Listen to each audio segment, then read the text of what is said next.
I have yet to give a speech or have a meeting where somebody doesn't ask me the millennial question.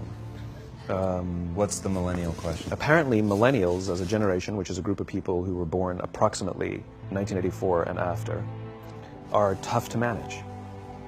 And they're accused of being entitled and narcissistic, and self-interested, unfocused, lazy. But entitled is the big one. And because they confound leadership so much, what's happening is leaders are asking the millennials, what do you want? And millennials are saying, we want to work in a place with purpose, love that. We want to make an impact, you know, whatever that means. We want free food and beanbags. And so somebody articulates some sort of purpose, there's lots of free food and there's beanbags, and yet for some reason, they're still not happy. And that's because they're missing, there's a missing piece. What I've learned is that I can break it down into four pieces, right? There are four things, four characteristics. One is parenting, the other one is technology, the third is impatience, and the fourth is environment. The generation that we call the millennials, too many of them grew up subject to, not my words, failed parenting strategies. Where, for example, they were told that they were special all the time. They were told that they could have anything they want in life, just because they want it. Some of them got into honors classes, not because they deserved it, but because their parents complained. And some of them got A's, not because they earned them, but because the teachers didn't want to deal with the parents. Some kids got participation medals. You got a medal for coming in last, right? Which the science we know is pretty clear, which is it devalues the medal and the reward for those who actually work hard, and it actually makes the person who comes in last feel embarrassed because they know they didn't deserve it, so it actually makes them feel worse, right? So you take this group of people, and they graduate school, and they get a job, and they're thrust into the real world, and in an instant, they find out they're not special, their moms can't get them a promotion, that you get nothing for coming in last, and by the way, you can't just have it because you want it. And in an instant, their entire self-image is shattered. And so you have an entire generation that's growing up with lower self-esteem than previous generations. The other problem, to compound it, is we're growing up in a Facebook, Instagram world. In other words, we're good at putting filters on things. We're good at showing people that life is amazing even though I'm depressed. And so everybody sounds tough, and everybody sounds like they got it all figured out. And the reality is there's very little toughness, and most people don't have it figured out. And so when the more senior people say, well, what should we do? They sound like, this is what you got to do. And they have no clue. Right? So you have an entire generation growing up with lower self-esteem than previous generations, right? Through no fault of their own. Through no fault of their own, right? They were dealt a bad hand. Now let's add in technology. We know that engagement with social media and our cell phones releases a chemical called dopamine. That's why when you get a text, it feels good. Right? So, you know, we've all had it where you're feeling a little bit down or feeling a bit lonely, and so you send out 10 texts to 10 friends, you know, hi, hi, hi, hi, hi. Because it feels good when you get a response. It's why we count the likes, it's why we go back 10 times to see if my Instagram is growing slower, did I do something wrong? Do they not like me anymore, right? The trauma for young kids to be unfriended, right? Because we know when you get it, you get a hit of dopamine, which feels good. It's why we like it, it's why we keep going back to it. Dopamine is the exact same chemical that makes us feel good when we smoke, when we drink, and when we gamble.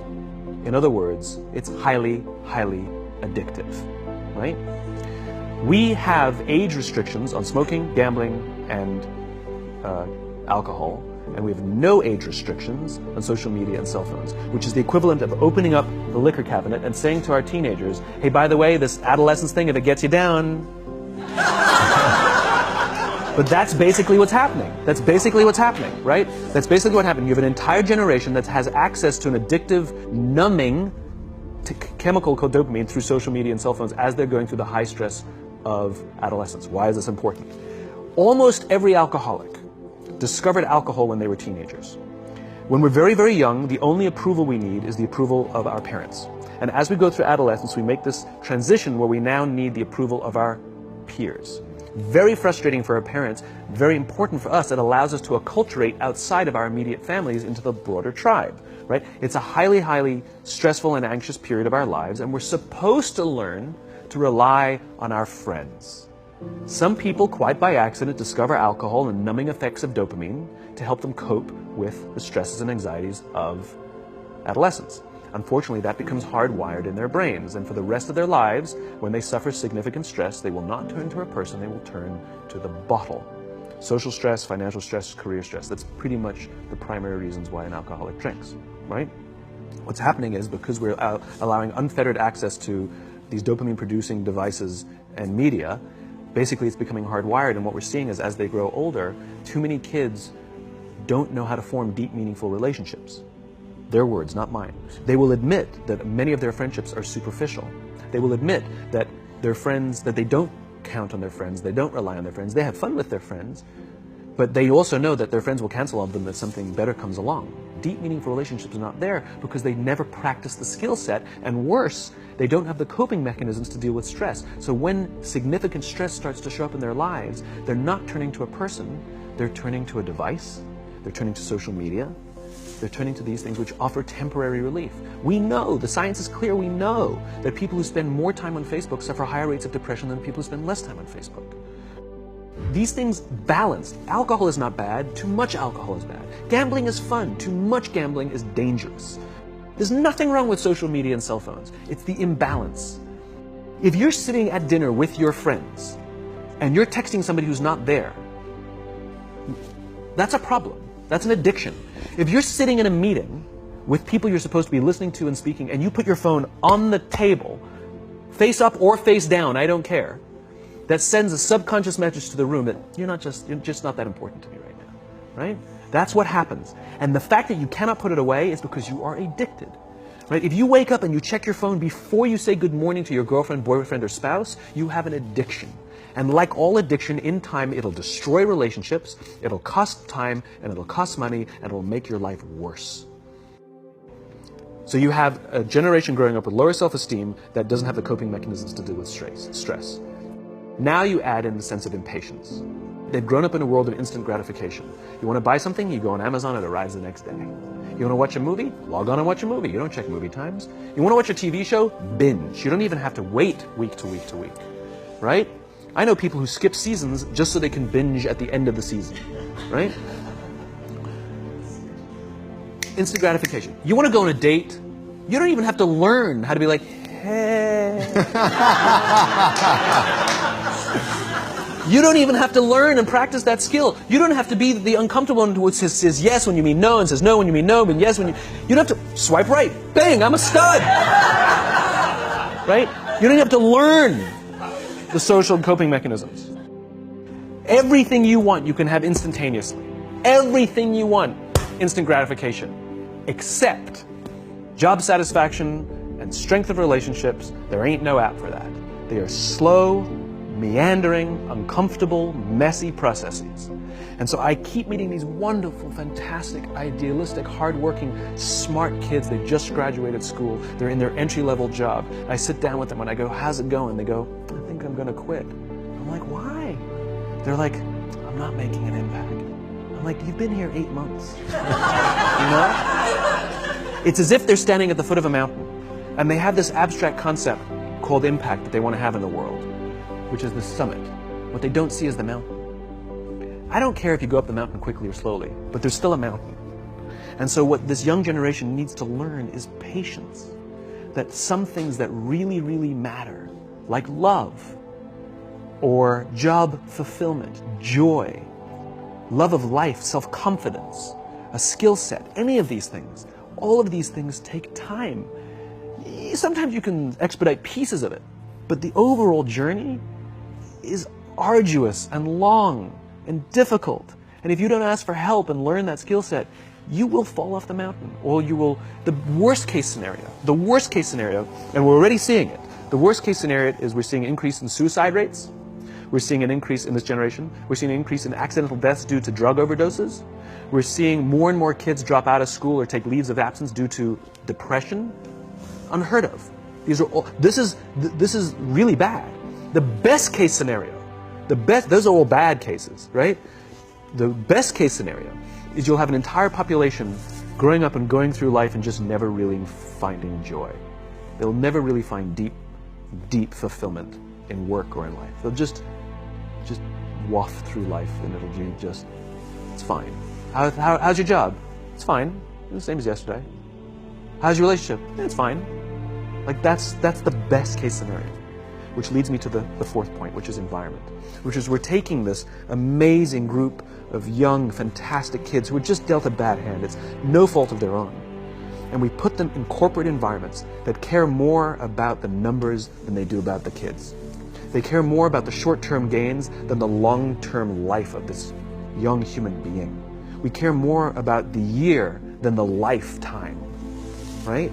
And so we are putting them in corporate environments that aren't helping them build their confidence, that aren't helping them learn the skills of cooperation, that aren't helping them overcome the challenges of a digital world and finding more balance, that isn't helping them overcome the need to have instant gratification and teach them the joys and impact and the fulfillment you get from working hard on something for a long time that cannot be done in a month or even in a year.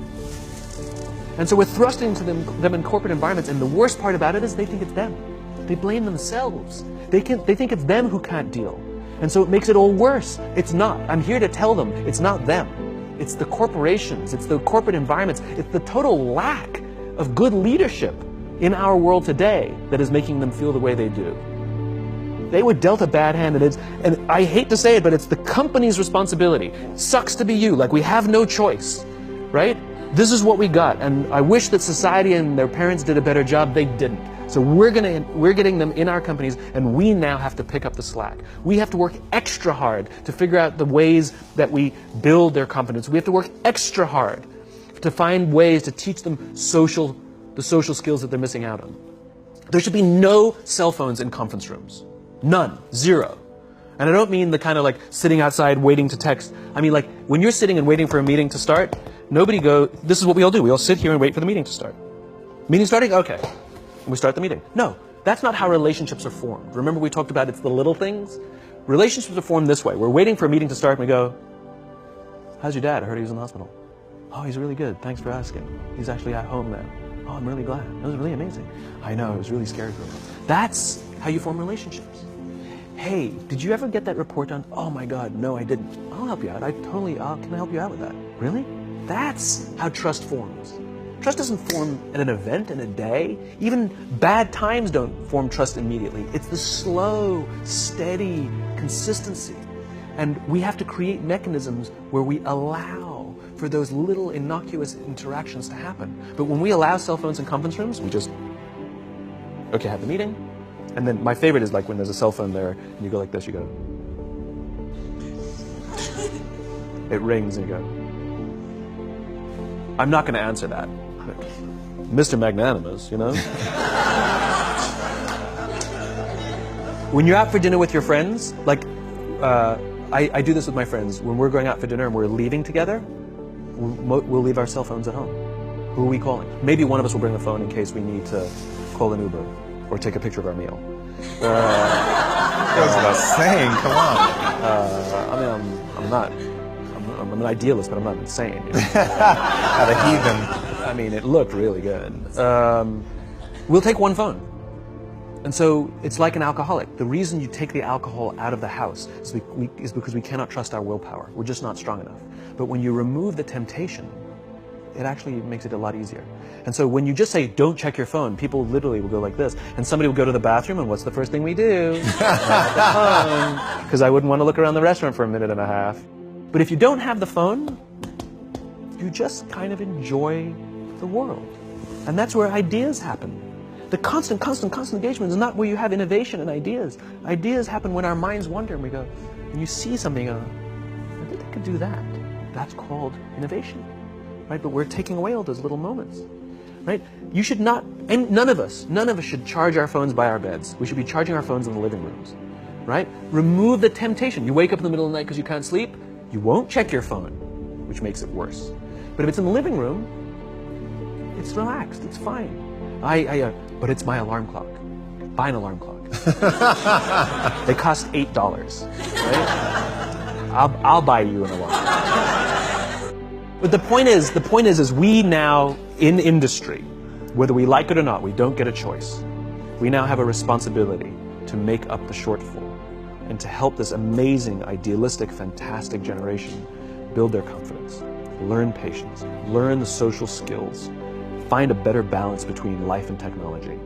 Because, quite frankly, it's the right thing to do.